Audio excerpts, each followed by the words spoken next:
We already discussed the rationale behind the course, and we now turn to the syllabus.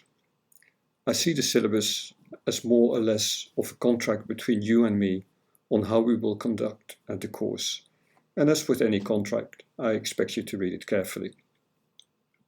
There's a link to the syllabus on the left, but as you see, I already opened it. I thought it would be useful to highlight some of the aspects of the syllabus that I think are very important.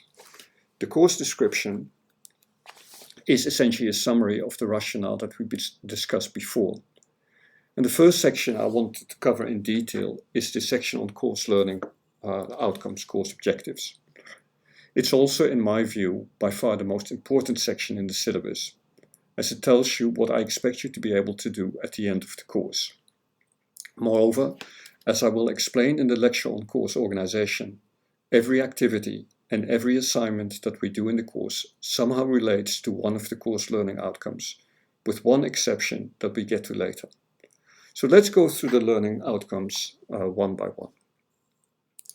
The first course objective is discuss the importance of data visualization in improving data-driven organizational decision-making.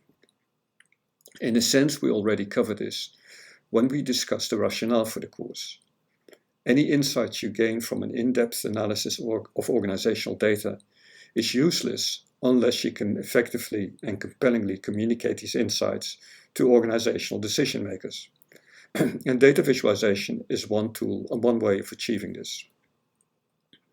We will briefly come back to this course learning outcome when we discuss the Storytelling with Data book in the next module.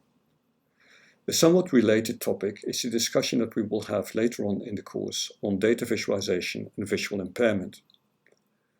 How do you make sure that data visualizations can be used to improve organizational decision making if the organizational decision makers have some form of visual impairment? The second course learning outcome is to distinguish between truthful visualizations and misleading visualizations and discuss what makes a visualization truthful or misleading. You've all heard the expression popularized by Mark Twain. There are three kinds of lies: lies, damned lies, and statistics. We can add a fourth kind of lie to this, namely misleading visualizations. We will see an example of a misleading visualization later on in this module, and one of the exercises in this module is for you to find one good and one misleading visualization. It seems to me that as a data scientist, you have an ethical obligation to make sure that your visualizations are as truthful as possible, and certainly to avoid misleading visualizations. And it will therefore be useful for us to have a discussion on what makes a visualization good or misleading. The third course learning outcome is use data visualization tools to produce quality visualizations. It seems to me that this course learning outcome is obvious. A course on data visualization has to cover how to create data visualizations. And we will cover two data visualization tools, namely Tableau and Power BI. We will cover Tableau in some depth, as it is becoming the data visualization tool of choice, but we at least give you a taste of Power BI.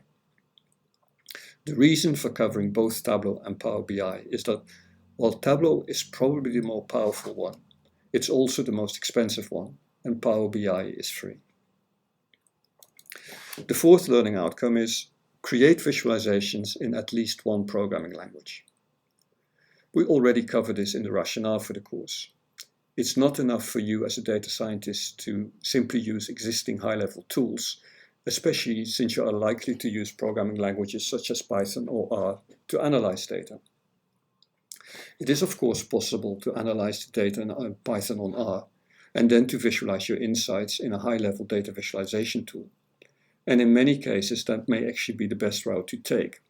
But you at least need to know how to create basic visualizations in the actual programming languages.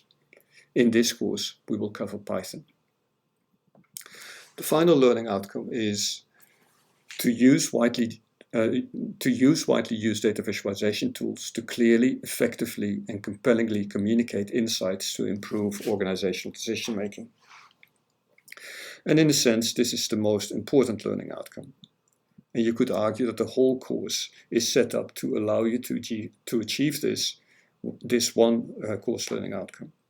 Thus, you will need to know what makes a visualization good or misleading if we're going to use them to clearly, effectively, and compellingly communicate your insights. And you need to be able to create them in the first place. The final project, which is in many ways the culmination of this course, directly addresses this course learning outcome. We will come back to these learning outcomes throughout the course, as I will use them to justify the material we cover and the activities I ask you to complete.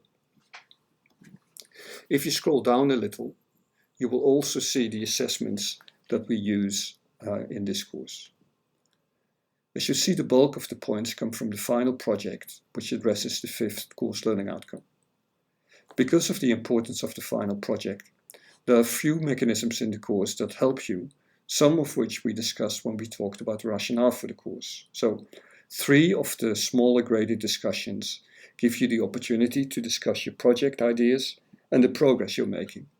And you have the opportunity to submit a draft of the project for me to give feedback on. There are also a fairly large number of mini projects.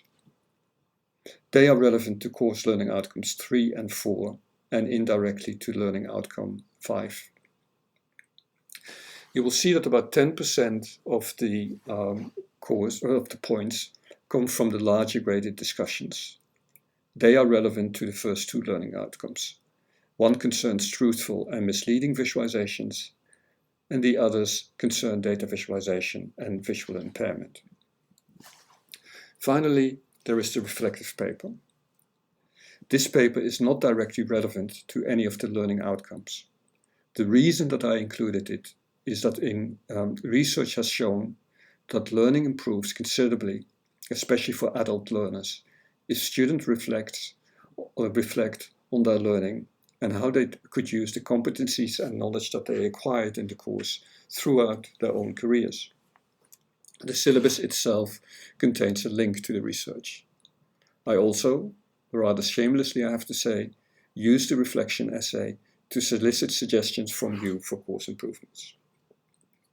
It will probably be easier for you to write the reflection paper at the end of the course if you take a few minutes, 10 to 15 minutes at the most, on the completion of each module to reflect on what you learned and make a few notes. Now, please read the full syllabus, in particular the various policies at the end, and post any questions you might have in the discussion forum below. If you do not have any questions, please say so in the discussion forum as well. The discussion is graded, and I will use it for attendance verification purposes. The turnaround time is therefore very brief, and you have to make your contribution by Friday of this week.